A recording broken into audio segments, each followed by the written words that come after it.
everyone. My name is Rory Harder, and I will be your instructor for PHL 109.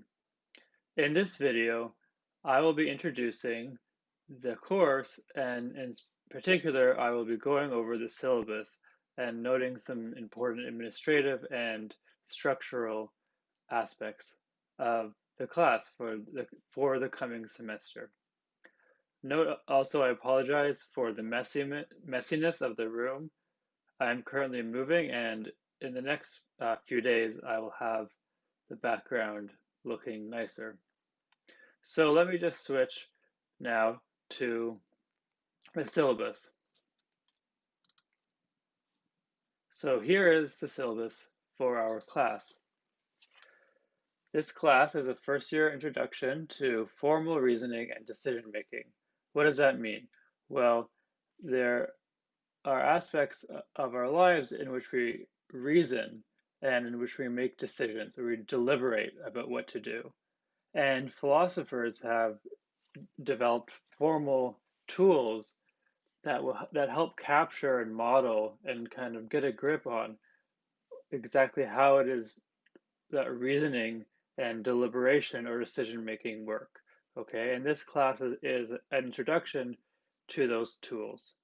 So in the first part of the class, we will be going over, without bringing in really any formalism or symbols or mathematics, we'll be going over at a kind of intuitive or kind of level what it is, what reasoning is, and what it means to be a good reasoner.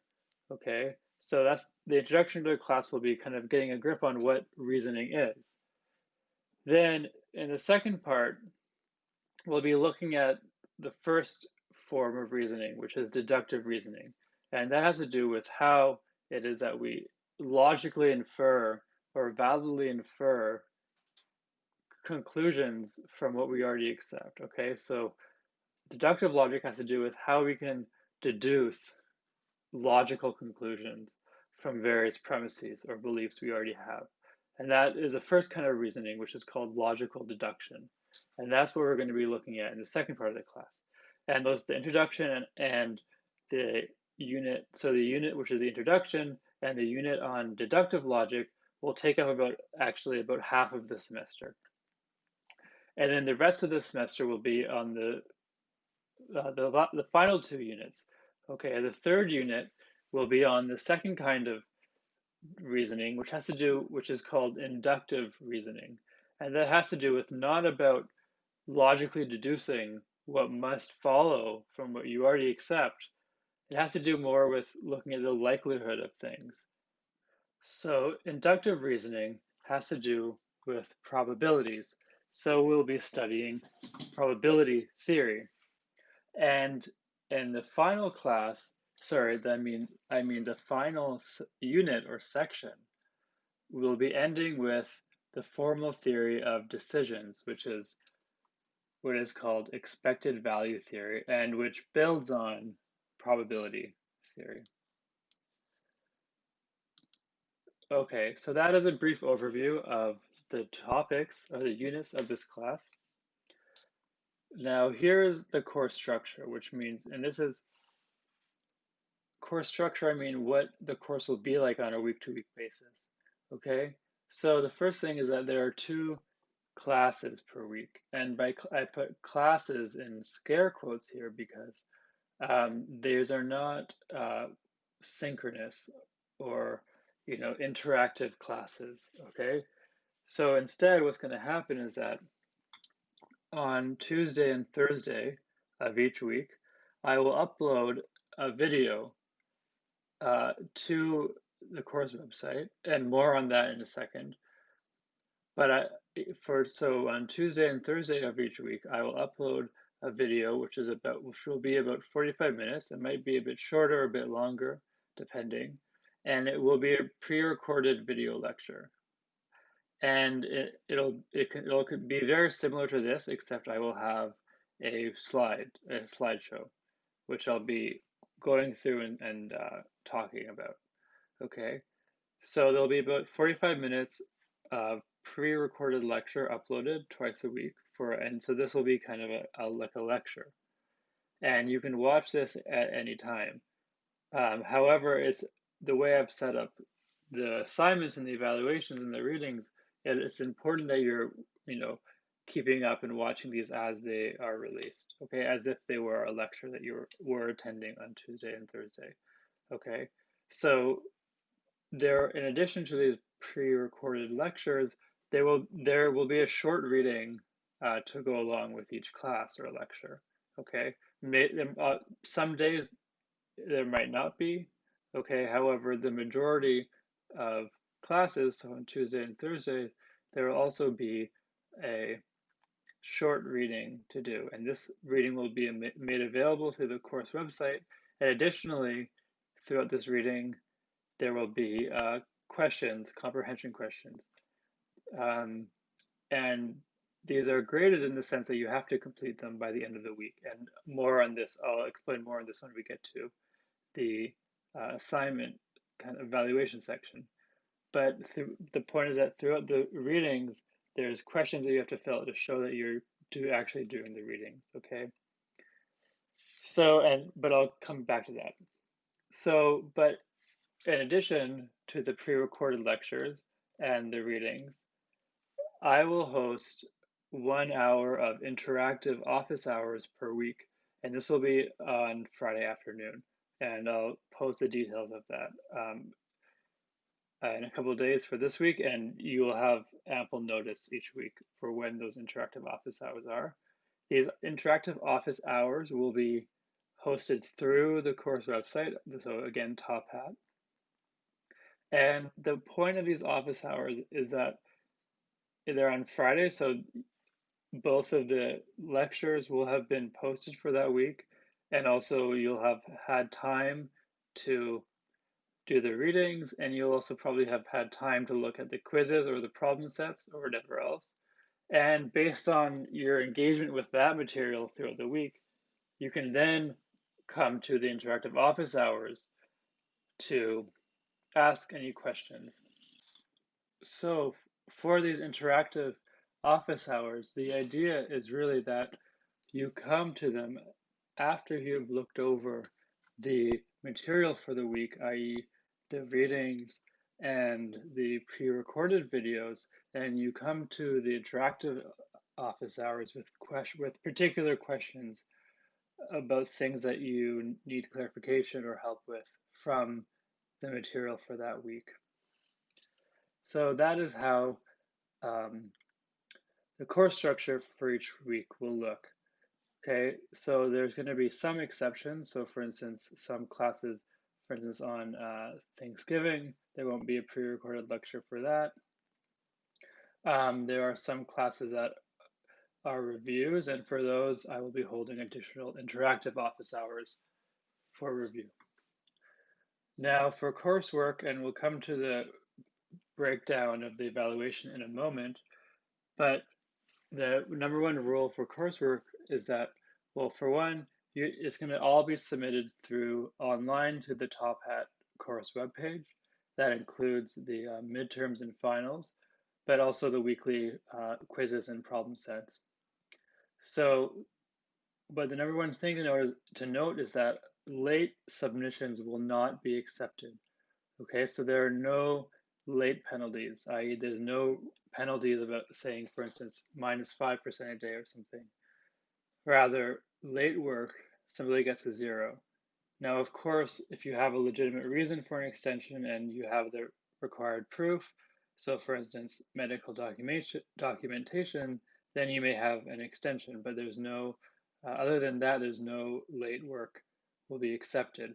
And the reason why I've adopted this strict policy is because this is an online class, and I really want to make sure that everyone is keeping up with the readings and working through them and actually thinking about and working through the material. So there's going to be each week a bit of either a quiz or a problem set, and it's essential that you are doing those exercises on those quizzes every week so that you're actually keeping up with this course, despite that it is online. Okay, course materials. So all of the readings for the class will be made available through the course webpage, Top Hat. and this includes an online textbook on reasoning and decision making that I'm relying on, and I'll also be relying on a certain supplementary material as well. But all of the material will be provided through the course web page, and it'll be clear from the course web page which reading to do for which day. Now, if you would like to get it, so again, to go back a bit to the course outline, the course description, sorry, the first 2 weeks, we're not going to be doing any formal or logic or any math. Okay, we're just going to be introducing what reasoning is and how to be better reasoners. Now, if you want to get a head start on some of the later, more formal or mathematical material that will be the overall focus of this class, then you can find this, download the syllabus yourself and click on these links to these textbooks, okay? And so you can take a look at these now if you'd like some head start on some of the formal material, and also throughout the class, if you need to look at some additional exercises or have some additional readings, you can also look at these. However, all the readings will be made clearly available through the Top Hat platform. So what is Top Hat? Well, Top Hat provides a really nice course webpage for all of the readings and assignments and evaluations and video lectures to all be hosted in one place in a very user-friendly and convenient way, okay? So in order to participate in this course, you have to purchase access, which will cost about $50, I think. You should have received an email invitation.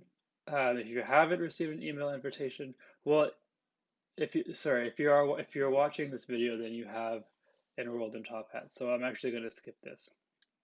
But one thing to note is that if you need help with kind of operating the interface, you can contact them for support.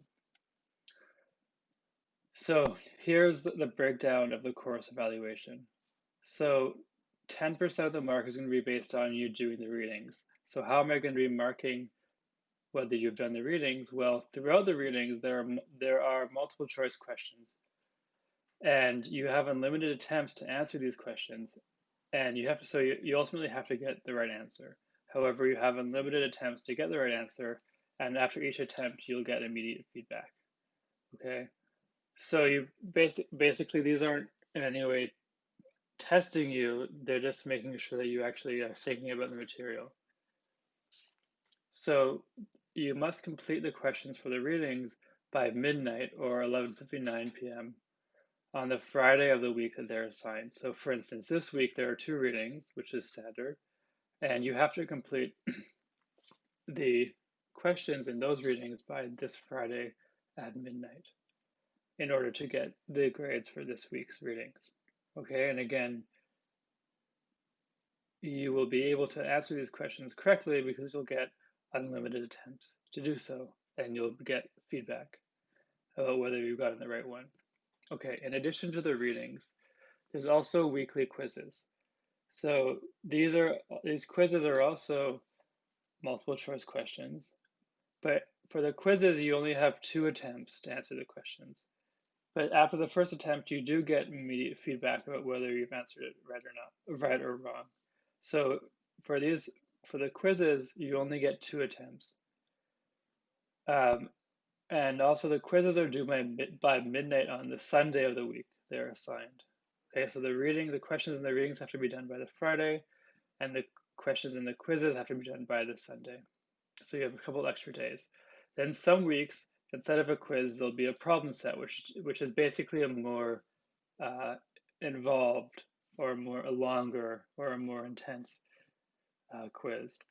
And however, even though the problem sets are going to be a bit more involved, they're going to be due at the same time as the quizzes. So it's going to be due on Sunday midnight, and they're also made up of multiple choice when you'll have 2 attempts to answer the questions. Okay, so each week you'll have either a quiz or a problem set. Most weeks are quizzes, and these are basically the same in terms of how they're graded, etc., except the problem sets will be a bit more involved. Then there'll be a midterm, which is a take-home test, okay, and you'll have 24 hours to complete it. And the final exam will be a take-home test as well, but you'll have 2 days, 48 hours to complete. And I will share more details about these um, closer to their dates, but just to be clear now, they'll be very, very similar to the problem sets, except obviously a bit more involved. But they won't be very much different than the weekly assessments. But in terms of the questions you're asked, but of course there'll be much more questions. Okay. Now, this one thing to note is that this course satisfies the curriculum goals of QQ, which is uh, dealing with quantitative information, and QR, which has to do with quantitative reasoning. Okay, so these are for your Rutgers course requirements. Okay, so this is something I'm sure that you know more about than me. But for what this course counts for, it counts for QQ or QR. Okay, now there's just a few last ideas before I quickly go over this course schedule again, which I already discussed briefly at the beginning of the video. But before going back to that, here are some additional information. So during the interactive sessions, you will obviously will have a chance to ask questions. You can ask questions via the chat. I would ultimately prefer if people ask questions using their voice, because I would prefer to actually have a real conversation with you, and it's much easier to interact in that way. But what's important to note is that during these interactive sessions, you have to act appropriate. So don't be disruptive or disrespectful when you're in these kind of interactive voice chats. And when you're not actively making a contribution, make sure that your microphone and video are off.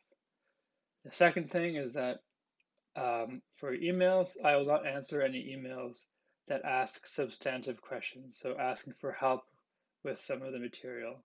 Okay, so I will not answer any emails that ask for substantive help about any of the material. Okay, or also if you're asking for information that's easily obtainable by you yourself checking the syllabus or their website, I'll also ignore those emails. Okay, so the emails are really about maybe an extension or structural questions about the course that are not obvious from the course website or the syllabus. And the place to ask substantive questions for help, though, that is why I have the interactive office hours. And I'll be able to help you a lot better in the context of an interactive discussion than via email.